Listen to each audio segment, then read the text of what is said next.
भाइयों, सीटेट तो निकलेगा आसानी से। तो एक बार फिर से स्वागत है आपका हमारे यूट्यूब चैनल पर, जहां हम कर रहे हैं सीटेट जुलाई की तैयारी। तो हमारा ये वीडियो है शैशव अवस्था पर। पिछले वीडियो में हमने प्रसव पूर्व अवस्था के बारे में जाना। इस वीडियो में हम जानेंगे शैशव अवस्था के बारे में। तो चलिए देखते हैं। शैशव अवस्था की अवधि होती है 0 से 2 वर्ष, अर्थात जन्म से 2 वर्ष। और इसकी विशेषताएं देखते हैं। और एक पॉइंट और, अगर आप यूपी टेट की तैयारी कर रहे हैं तो यूपी टेट शैशव अवस्था को 2 से 5 वर्ष तक मानता है। तो ये आप याद रख लीजिएगा। नेक्स्ट देखते हैं। बच्चों को नवजात शिशु कहा जाता है। तो शैशव अवस्था में बालकों को क्या कहा जाता है? नव अगला देखते हैं। यह अवस्था नवीन वातावरण में समायोजन की अवस्था है। तो जैसे कि आप इस फोटो से देख पा रहे होंगे कि बच्चा रेत से खेल रहा है और जानने की कोशिश कर रहा है कि ये होती कैसे है। तो बालक के मन में इस समय उत्सुकता भरी रहती है। वो हर चीज़ को छूना चाहता है, हर चीज़ को देखना चाहता है वो है क्या। तो इस उम्र में बालक अपने आप को नई चीज़ों से जोड़ना स्टार्ट कर देते हैं। अगला पॉइंट, जन्म के समय औसत शिशु का वजन 7 से 8 पॉइंट होता है और यह 3.5 किलो होता है। क्योंकि शैशव अवस्था में जन्म से 2 वर्ष तक का है, तो इसलिए हमें इसमें जन्म के बारे में भी तथ्य जानने होते हैं। तो वजन हमारा कितना होता है? 3.5 किलो, और पौंड में पूछे तो 7 से 8। शिशु की लंबाई 19 से 20 इंच होती है। तो शिशु जब जन्म लेता है तो उसकी लंबाई कितनी होती है? 19 से 20 इंच। अगला देखते हैं। बच्चे का सिर संपूर्ण लंबाई का एक 1/4 होता है। तो जैसे ये सिर है, ये मान लो कोई बालक है, तो इसका ये सिर संपूर्ण लंबाई का 1/4 है, 4 होता है। अगला, अगर हम वयस्क का सिर देखें तो उसकी शरीर की लंबाई का 1/7 होता है। अगला पॉइंट, इस अवस्था में बालक चूसना, निगलना इत्यादि क्रियाएं करता है। देख सकते हैं कि बालक किस तरह से अपनी उंगलियां चूस रहा है।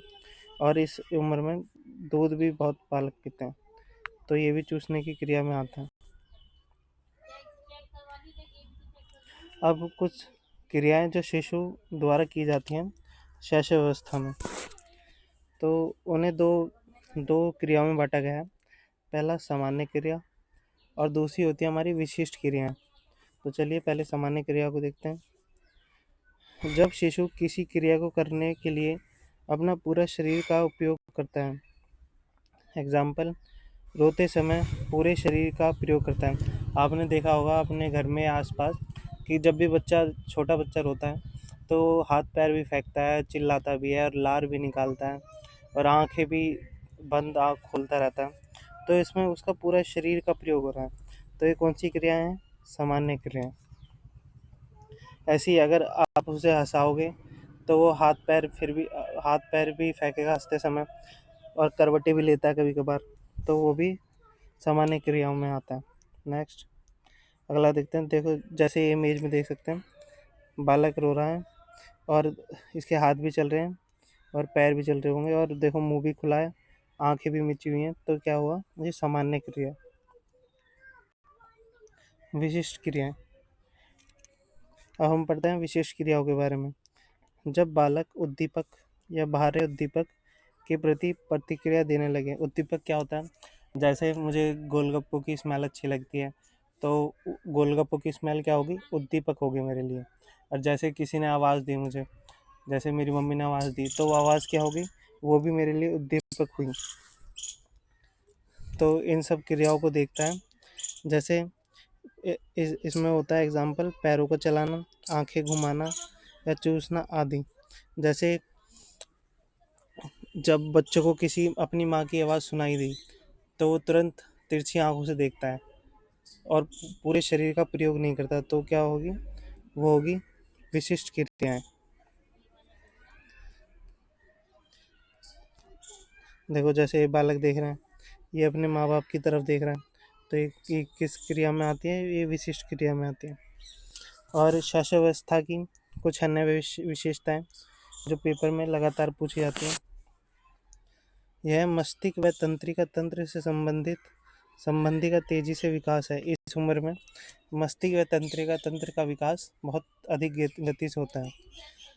नेक्स्ट, माँ की आवाज़ को पहचानता है और दूसरों से अलग रहता है। तो इस उम्र में बालक अधिकतर माँ की आवाज़ को ही पहचानता है और माँ की आवाज़ पे ही रिस्पॉन्स देता है, और दूसरों से बालक डरने लग जाता है। आपने देखा होगा कि अगर आप दूसरे के बालक को गोद में लें तो वो जल्दी से आता नहीं, क्योंकि वो डरता है, चिल्लाता है, बस अपनी माँ को ही पहचानता है। नेक्स्ट, अन्य विशेषताओं में सरल इशारों का अनुकरण करने लगता है, जैसे जीभ बाहर निकालना। यह जीवन का सबसे महत्वपूर्ण काल है। नेक्स्ट, भावी जीवन की आधारशिला है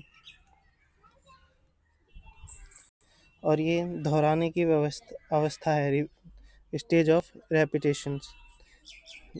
हमारा अगला पॉइंट है, यह जीवन का सबसे महत्वपूर्ण काल है और यह सबसे नाजुक अवस्था भी है, क्योंकि इस उम्र में बालक शैशवावस्था में होता है और इस समय उसे गंभीर बीमारियां होने का अधिकतर खतरा रहता है। और सबसे महत्वपूर्ण काल भी इसलिए है क्योंकि इस समय बालक बहुत कमज़ोर होता है और उसे स्वस्थ रहने के लिए बहुत कोशिशें करनी पड़ती हैं। तो इसलिए हम कह सकते हैं यह जीवन का सबसे महत्वपूर्ण काल है। इस काल में अगर बालक विकास कर गया तो वो उम्र भर विकास कर सकता है, पर अगर इसी में नहीं हुआ तो उसे कोई ना कोई बीमारी अधिकतर लगी रहेगी और ये सबसे नाजुक अवस्था भी है। तो ये था हमारा शैशवावस्था। नेक्स्ट वीडियो में करेंगे हम बाल्यावस्था। तो ऐसी और वीडियो के लिए हमारा चैनल सब्सक्राइब ज़रूर करें। धन्यवाद।